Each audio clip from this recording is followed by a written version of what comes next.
prompted this idea of therapy, of this healing journey? My mom was actually the catalyst of this all. At age 15, she went with the classic Filipino threat. If you don't behave, I'm going to send you to the Philippines. She had people look out for me. And so one of them was a neighbor. Little did you know, he was sexually abusing me. I believe that mother, child connection. I would call my mother and she would hear my cries on the phone. She knew something was wrong. Well, my guest today is going to literally knock your socks off. Leilani Lei, the Bay Area native raised by a Filipino family and a Hawaiian community of advocates. She has worked behind the productions of major events, conferences, and Fortune 500 companies. Today, we are going to dive into her coping mechanisms through healing and how to actually start that journey and process for yourself. Immediately when I came back, I found a school counselor. I'm still adjusting after the culture shock and trying to express to her the type of abuse and even learning how to articulate such a thing at such a young age. And I said, something's not right. I don't feel right. I don't know what's wrong. So in that time being, I was begging for help. She would come over, she would check on me. So wait, has your mother heard the story? No. I kind of want to start by asking you, what does it mean to be a good human? I love this question. I really do. I know that when you operate out of your authentic self and you have love as your center, you do good things. You do right by people, you do right by yourself. You take in all the love that you didn't have and you produce good. It's really simple. I try not to complicate it. I try not to dilute it either, but I think when you are your authentic self, and whether it looks messy or whether it looks like traumatic, but when you get down to your authentic self, you do good things. And even before you make the decision to do so, your body tells you so. Yeah. And so... Well, and I want to take us back through that time where we met each other at the Femfluence Part 1 at CL Creative Space, which now you're, one of the creative directors for. And so, and shout out to our mutual friend, Jen Kim, for that. But when we had met, you had shared that you were doing this Filipino Mom podcast, and all of the things that you wanted to brave into and so stepping into. So take us through that journey of you being who you are today. Ooh. As mama of 3. 3 teenage girls in this generation. So I would say that the catalyst of it all was when it's working backwards, right? So to be a solo mom of 3 teenagers, I constantly had to deal with my younger self. I saw a lot of my younger self and I'm like, crap, this is hard.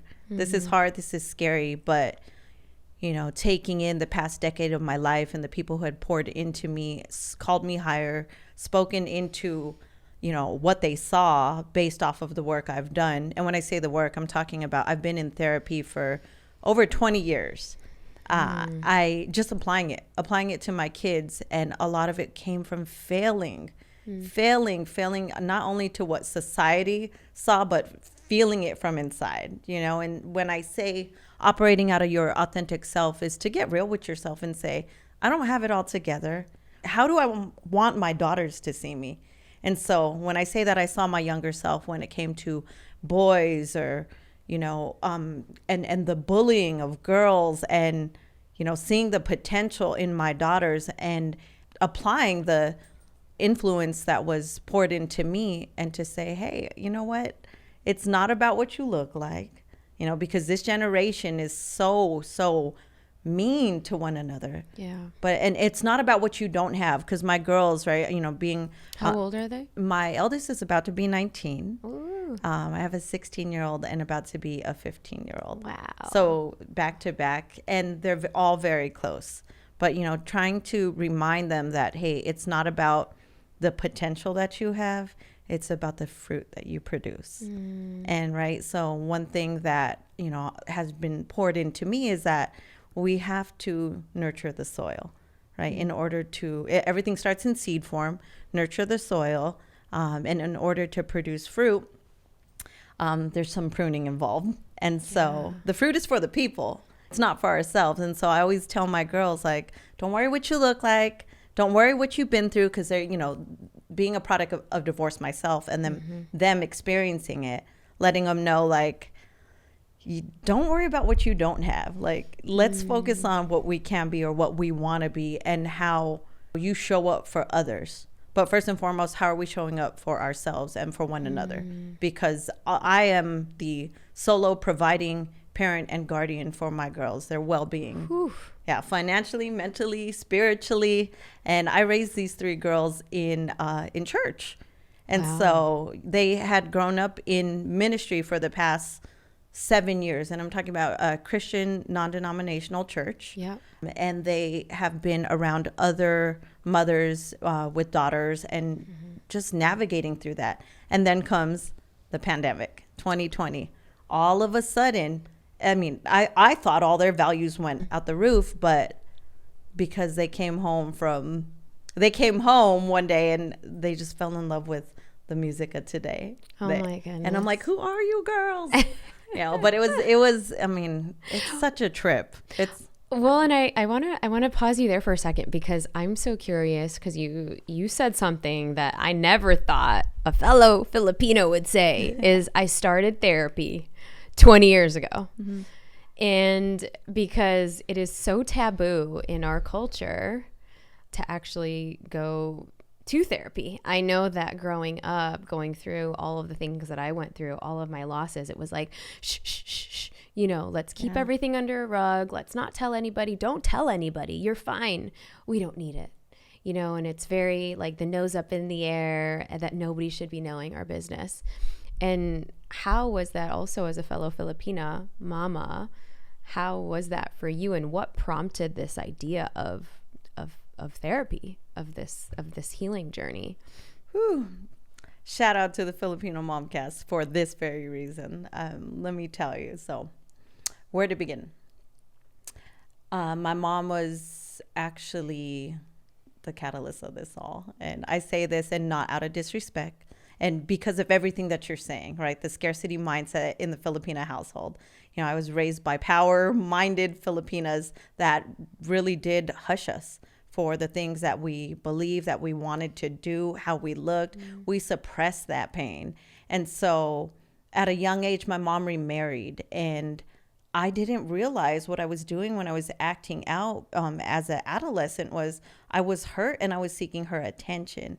And so with that being said, she didn't know what to do with me. At age 15, she went with the classic Filipina threat. If you don't behave, I'm going to send you to the Philippines. And so I am a product of that. At age 15, she sent me away to the Philippines. What? Culture shock, being born and raised in the Bay, growing up in Hawaii, and then going to the Philippines. And the way that they went about was so sneaky. You know, they left me there. My grandmother took me there, and they left me there. And wait, they just straight, like, you thought you were going on vacation, and then they were like, you're not coming back with us? I discerned something was up. Because, you know, my grandma really wanted to see her family that she had not seen since the 70s. And so I'm like, okay, I need to accompany her, but something doesn't feel right because of the amount of stress and things that my mom was not talking about is what prompted some type of discernment in me at such a young age. And so I'm like, what do I have to lose? You know, she's not giving me attention. She's remarried. And I don't have a father figure. I mean, I had my grandfather, but he was busy providing for the family and my aunts and uncles, my mom, and, you know, my other brother as well. And so I went with my grandma, who is my last grandparent right now, still standing. Wow. And I went with her to see her family. In a week and some change, I realized that she was leaving. And so I was getting ready to go with her, and she was like, "You're not coming." And I'm like, what do you mean I'm not coming? And I'm freaking out. And I tap into what my upbringing was when I was freaking out, and that was praying. So I'm 15 years old praying to who I have no clue God is at all. I remember being in a province in the Philippines and getting on my knees and praying and saying, like, I hope they take me home. I want to go home. I promise I'll be good. God, please, I'll be good. And little do you know, she left me. So she left me with my grandfather's sister and her new husband, and my grandfather's sister. She was known as the town bruja, so the town witch. And so, you know, for those who do practice black or white magic, whatever it is, my grandmother was known as that. And I was young. I'm like, whatever, that's not true. It's not real. But I saw things happen. And that's a whole nother story. But with that being said, she had people look out for me. And so one of them was a neighbor, and he was he was probably 17 or 18, like 3 years older than me. And, you know, he was also sent there from LA, half Filipina, half African-American kid who was posing to be like my bestie and looked out for me, and she was paying him. And so I trusted him. But I realized that I got so comfortable as I was building relationships, getting to know my aunties and uncles of the town. And little did you know, he was sexually abusing me. And so that was going on for many months. I was in the Philippines for a total of 5.5 months. Oh, wow. And before I even realized, he would only take advantage of me when I would drink alcohol with the family. But little did I know that when I realized that this isn't right, you know, I would call my mother and she would hear my cries on the phone. And she would just say, you're going to be okay. You're going to be okay. But I think it took like one really deep cry and she knew something was wrong. So 5.5 months later, I sped it up because I was supposed to be there for high school longer. But I believe that mother-child connection, she heard something different. And so I came back, and immediately when I came back, I found a school counselor. And I said, something's not right. I don't feel right. I don't know what's wrong. And so in that time being, I was begging for help. And so I found a counselor, which then led me to the Gardner Health Center in San Jose, California. And I started counseling. There's a beautiful story with this counselor because my counselor was actually in her grad program to be a therapist or to be a psychologist. And so she followed me around for quite some time. She would come over, she would check on me. And this woman was, I'm still adjusting after the culture shock and trying to express to her the type of abuse and even learning how to articulate such a thing at such a young age. And she became annoying to me, but she was really out for my greater good. And I frustrated her so much that we just lost touch. She probably graduated. And that was that. Wow. To speed forward. Yeah. Okay, so I was barely turning 16. She finished her, her residency, her program. In 2019, I did the Women's March in San Jose, California. I'm holding my daughters at a bathroom line. I look up and I see this face. And I say, "Are you Patty?" And she was like, you could tell she's like scared. She's like, "Who are you?" And I say, "I'm Leilani." And she just hugs me crying. Aww. And I'm like, "Oh my gosh." And she was like, I said, "I've been thinking about you for 20 years. And she said, "I thought you were dead. With the way that you were living and the way that you were projecting and the way that you were going about with drugs and alcohol, I thought you were dead." And so that came back around. She had a daughter. I had my daughters. And we caught up until this very day. She's still a friend. Oh. And so one more miracle with that was that I told her, "Hey, I've been in therapy ever since I met you in your grad school program." And so I started with a new therapist. And in the Bay, that circle is very small. I was name dropping about, the therapist that I was seeing. And so she was like, "Oh, it doesn't ring a bell." So when I saw my therapist, I told him this very story. And he was like, "Huh, the name sounds familiar, but I don't know." he couldn't say anything in disclosure, but 2 days later, she became the director of the therapist that I was seeing. Oh my goodness. So God was in the mix the whole time. So Patty became the director. She became the director of the therapist. And this was the woman that you went to when you first came back from the Philippines. And she just kept directing me to different programs, which then got me really in touch and in tune with different types of therapy techniques, from ACT to CBT to so on. And so I learned the clinical way of things. And then as I became an adult and a young woman and a young mom, had my firstborn at 23, I was already, head first into like holistic practices, from fasting, from exercising, and dodging 2 cancer scares. Wow. 2 cancer scares, one with my thyroid and one with my uterus. And so by practice, how did you heal those scares?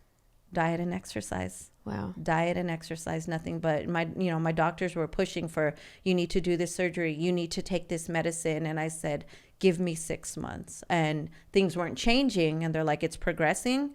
You're becoming really anemic. And I said, I can do this. Give me 6 more months. And they're like, you're taking a risk. And this is specifically for my uterus. And I said, no, I'm not. I know what has been spoken over me. I know that I can beat this. And so with 12 years of practice in yoga and changing my diet to a more clean, more fruit and plant-based way of eating, everything changed. I went back to the doctor and they're like, oh my gosh, you shrunk this. There's nothing.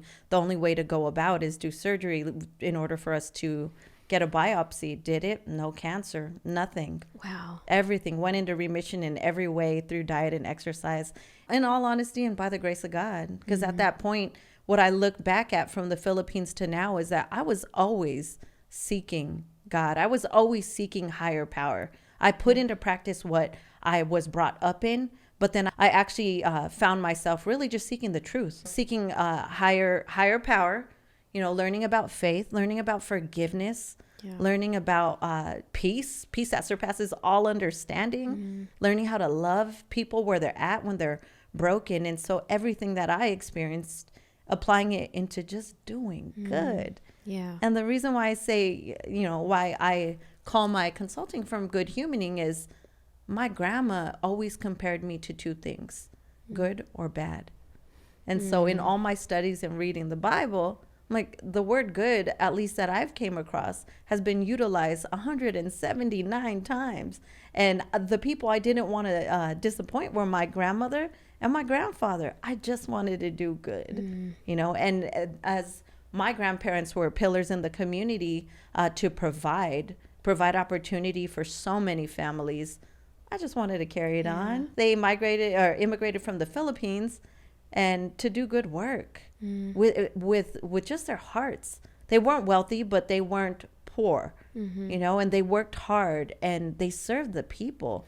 Do you think that contributed to your work ethic as a single mom raising 3 girls? Absolutely. I mean, that, and honestly, the powerhouse women that poured into me, really, because I had the work ethic was there. The thing was that trying to figure out what it was that I wanted to do, because I can do everything. After experiencing what I overcame in the Philippines, I feel that I always go into any form of friendly competition with the mindset that I'm going to win. And so that I can do almost anything. If I overcame that, story. And let me tell you right now, this story is probably the 3rd time it's been told since 2020. It was the first time I told my family and the general public about what happened, and yet is it going to travel to my mother. Wow. So wait, has your mother heard the story? No. Your mother does not know. She's going to hear it now. Oh my goodness. My family, I prepared my whole family. From my siblings, I'm the eldest of 12 on my dad's side. You're the eldest of 12 brothers and sisters. Yeah. Oh my gosh. Wow. The crazy part is when I told my siblings this, my siblings came clean about what happened to them. And so with having 5 sisters and looking back, wondering, would this be different if we had a father, if our father was present? We had our father. He was in Hawaii. He was highly medicated on drugs and alcohol. We had a father, but he wasn't mentally present. But all of us were sexually abused. All of us were. Is it by the same person or just? No. Just in different times and different ages, different seasons. But to be able to come together when I laid my father to rest in 2018, taking charge of his whole funeral, a man I never had a relationship with until like the past decade, but taking lead on it and uniting 12 siblings that never met each other. You guys had never met each other? No, we all knew of each other because my mom was his first wife, and then he had 3 other wives after. So our grandparents in San Francisco would tell us about one another. But when his funeral landed in my lap, for some reason, he had my phone number and my information in his wallet to be contacted in case of an emergency. I then ran a GoFundMe and I started telling the story. I started actually researching networks of how can this story be told on a network, because we all transformed our pain into purpose through practice, and we're still doing it. And now we're so tight. Now I have a family. That's a really big family. Yeah. That's a huge Filipino family at your house. Yeah. Oh yeah. Well, so to kind of bring it back, full circle, I'm so honored that you decided to share this here at the Brave Table, first of all. I mean, the Brave Table kind of called me to it, it was perfect timing. That's all I have to say. And why share now? Ooh, that's a good question. Because it doesn't hurt anymore. Because I learned forgiveness. Because I learned about peace in so many forms. Through God's love, through community, through self-practice and healing, through being real and authentic with myself. And now that I've had these boxes checked off, not by society, not by anyone's schedule or agenda, people need to know. People need to know that you have more than you realize. Don't let the glitz and the glam tell you that you don't have anything. Don't let the media tell you that you don't have anything. Because even in the midst of the chaos, I still had my mother. I still had my grandparents. I still had my community of friends that are still some of my childhood best friends till today. And look what happened with Patty. There was so much. And so, once you gain and you grow to understand what clarity feels like, what it is to seek solutions, and not run, because I was a runner, girl. When something felt away, I ran. When something felt uncomfortable, I drank.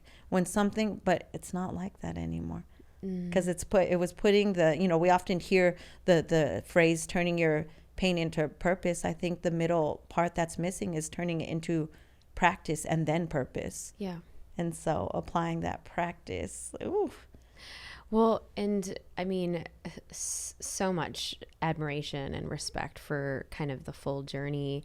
But I'm also curious as to how did that then shape your relationship in the universe? God gave you 3 daughters. I thought it was a slap in the face. If I could be so real with myself, I'm like, wow. At first, because my ex-husband was an athlete, and so he was always like, oh, my son's gonna play ball, my son is, and we thought we were manifesting that, but God doesn't give you what you can't handle. And so when I realized I have 3 little broke best friends, I'm like, I'm gonna have so much fun with them. But then when I got real with myself, I said, hey, it's time to do it over, do it better, do it different. Let them know that you don't have to silence them in order to allow them to grow into who they want to become, who they are, who they were designed to be, and so just embracing that, to say, hey, you know what, they're going to make the mistakes. They're going to make mistakes, and you just love them through it. I'm always going to be that safety net, that grounding for them. And the beautiful thing is, with them being teenagers, I thought that they leaving the physical church, that they forgot all the things that were ever planted in them. It's not true. I hear how they talk to their friends. They still pray over their meals. You know, they still know that if mom is having a day, just to go lay down, rest, and say a prayer, they are preaching to me. And so to be able to look back at all the books that they ever read or that I own and looking at their notes, because I found their journals from, you know, their ministry, from the kids' ministry, and they've written so much. And I know they retained it because they're still young. Yeah. And so I do know that am paying it forward times 3 with what I'm practicing, what I chose to heal, what I'm still curious to learn. And they're watching me more than they're even listening to the words that I say. They are watching. And so that's why I'm trying to remind them and this whole generation, like, don't be fooled by the glitz and the glam. You have, especially where we live, you have free will to learn and to overcome anything that you've ever been through. And if you want to learn something and you want to excel at it, you can do it. We live in the right place in the Bay Area. If you want to learn how to ride a horse, if you want to learn how to code, if you want to learn how to do makeup, like, it's at your fingertips, you know? So true. When I was living in the Bay Area, I was like, wow, it's one of the reasons why I moved there. It's like the birthplace of all things tech. And then I was like, oh my gosh, the birthplace of all things like Filipinos. It just like gave me a new perspective on how really the world comes together, because Oakland, as we were talking about yesterday, is like the birthplace of all activism and, you know, the protests and really freedom and rights, civil rights for, you know, for everybody. And so I wanted to kind of ask, as you've shared this so raw and so openly, have you been able to heal, and what that healing journey looks like with your mom? Ooh, this is the perfect place. It's in progress. I will say that. I mean, we talk. She visits every week. So as I said, that the grandmother that I took to the Philippines, she's my last standing grandparent. I buried all 3 of my other grandparents, but she's my last standing grandparent who has onset Alzheimer's and dementia. And how this is all coming full circle is my daughters and I now live with her, and we're taking care of her. We're looking out for her. And with that being said, as my mom being the eldest daughter, my mom is coming by every week. So this gives us the opportunity to actually, engage with one another. She gets to finally hang out with my kids, and she gets to heal her relationship with her mother. And so it is definitely coming full circle. We have exchanged words like, I love you, and, you know, let's try something different.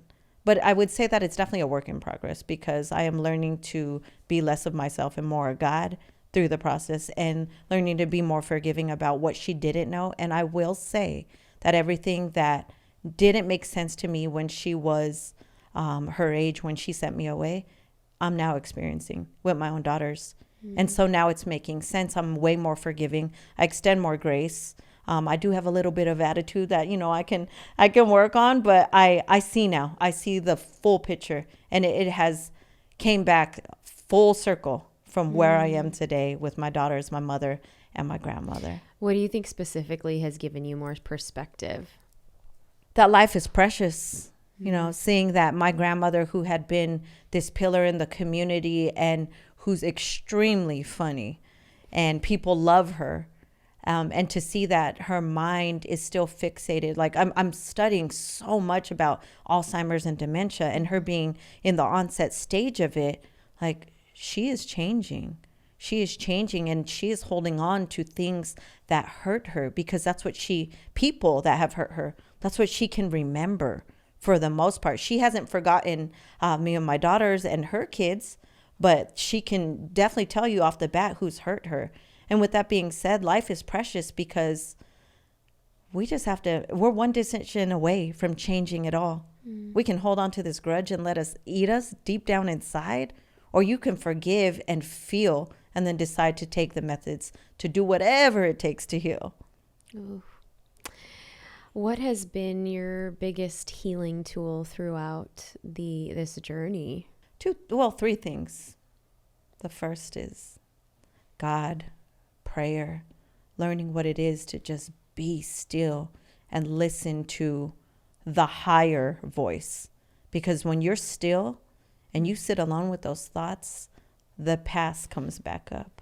You hear and you feel all the things, but to choose the higher route, to know that we don't live in lack, we don't live in fear, to discern that we're designed for abundance, something so much greater than ourselves, to embrace the people that were assigned to you or that you're assigned to.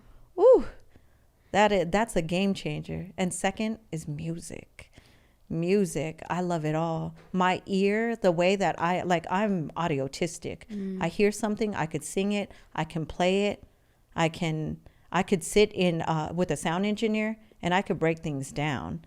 So music is my true love. Did you grow up with music? I grew up with a vast of music. I did play instruments and I still can. It's because my mom was like really into soul, like Earth, Wind and Fire, Tower of Power, where her brother and her sister were very close in age, and they were really into like new wave and like just Depeche Mode. And then she has her youngest sister, who's only 8 years older than me, who was her kid sister, but my big sister, and also like a mom, but a best friend till this day. She raised me on Janet Jackson. She raised me on New Edition. And so New Edition. Yeah. And so, you know, the saying is, when you're Filipina, like, you know the rhythm. You can dance, you can move. And so music has definitely been instilled in my life. And I had always been hungry for music, food, art, and God. And so to be able to really put that into a practice, a disciplined practice, has changed, and even it navigated me through some of the opportunities that I've had, people that I've grown up listening to and then photographing them, like Erykah Badu. That was one of them. And I'm like, oh, wow, I'm finally doing these things. And, you know, when I say social impact storytelling through film and photography with good humaning, it's not just being in, you know, being at a concert or being in crowds. It's being able now to have the choice and the intention of where I'm going to channel my energy and then tell these stories. Like, for people like Erykah Badu, for people like I shot a story for someone who was part of Trayvon Martin's mom's organization. Wow. Tawn Hall, that is her name. And shout out to Democracy Clothing for putting me on that project and all the things. And it just got better and better and better. So to know and to even have the choice to be in places that speak to my soul, that I was invited and called to. Do you think it's because you started to speak your truth that you started to just emanate this, or does it have to do with something else? Absolutely. Because I started to speak my truth and I act out of my heart, you know, like I don't have to beg for the type of work that I want to do. I am a firm believer that we call it in, we attract it, we manifest on it, we pray for it. And the rest is up to God. And so wherever I am, you know, it's going to come based on time, just like we're here now. Just like we're here now, having fun. I mean, this is all, you're so, I feel like maybe in your last life or in this season, you have the ability to be like a preacher or even a pastor or even on big stages, because I just had so many chills when you were sharing that story, and just, you have so much wisdom. Before we get into our igniting round, where can people connect with you? On Instagram, my handle is it's Leilani Lei, or Good Humaning, or goodhumaningproject.com. So. Amazing. Or you can visit CL Creative Space in Berkeley, California, and we can make some magic happen there. Oh my gosh, we've made some magic happen there. Right. Oh, so beautiful. That space is incredible. What does it mean to be brave at this stage? Ooh. My girl and I were having, when we were talking about this last night, my girl Miriam, shout out Miriam, gave me this quote, and it was something within the line of bravery is an illusion. You either do it or you don't. And so that resonated with me, but I thought about, it was all timing. Bravery is timing. It's tied to timing, because I used to be brave enough to get on a motorcycle and go 140 miles per hour on a freeway. Woo. But I'm not brave like that now. I'm brave enough to tell this story that I'm telling you right now. But I'm not brave enough to get, like it's all about timing. So I think embracing the time and the season that you're in, that's what it is, and accepting it and then telling the story. So whether it's through film, photography, through podcasting, through community, or even seeking therapy, that's brave. Mm. Yeah. Mm. Oh, and one word that describes this season of life. LFG. Yes, I'm feeling that too. Leilani, this has been magical. It's been fun. You have so much just charisma and magnetism just pouring and oozing out of yourselves. Thank you for pouring into our community. Thank you for having me. Until next time on the Brave Table. Okay, welcome back to the other side. Wow, I know. She was incredible, wasn't she? Whew, take a deep breath with me. Now go ahead and head over to Instagram where you can connect with It's Leilani Lei. That's It's Leilani Lei on IG, and Good Humaning. Good Humaning. I mean, like I said, I told you I just had a creative shoot with her not too long ago, right before we actually recorded the airing of this podcast. And we just had so much fun. You can go ahead and check out our creative shoot on my IG at Neeta Bhushan. And if you are curious to go maybe even deeper into your journey and check out how you can actually work with Leilani Lei, you can go and check out her social impact storytelling project at goodhumaningproject.com. That's Good Humaning Project. I'm going to link this all in the show notes. And if you are inspired and maybe this episode sparked your own desire for your own transformation, or maybe even owning your truth or stepping into understanding a little bit about your spirituality, go ahead. I've linked 3 juicy episodes for you to continue on the journey. Now, thank you so much for tuning in. If this helps another friend, a family member, a colleague, a sister, a loved one, go ahead and share this episode with them. Maybe this can spark their storytelling, their truth serum, their ability to step into their purpose, and maybe take their pain into their purpose. And if you love this episode and you want to share your thoughts with us, go ahead on at the Brave Table on Instagram. Or if you haven't already written your 5-star review, I would so love a review from you. It would help us grow the podcast and get this into the hands of more people who need more bravery in their lives. And when you actually screenshot your 5-star review, go ahead and send it to support@globalgrit.co. That is support@globalgrit.co, and we will send you a free gift. Thank you so much for tuning in. Happy week, happy weekend, and don't forget to be just a little bit more brave.